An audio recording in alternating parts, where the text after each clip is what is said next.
Pinayuhan naman po ng Philippine Embassy sa Qatar ang mga Filipino nationals na manatili muna sa loob ng kanilang bahay matapos ang airstrike ng Israel na tumarget umano sa mga leader ng Hamas sa Doha.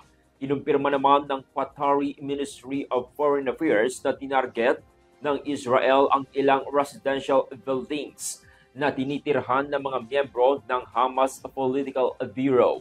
Ayon po sa advisory ng embahada, nananatiling ligtas ang sitwasyon pero kailangang manatiling kalmado at sundin ang abiso ng mga lokal na otoridad.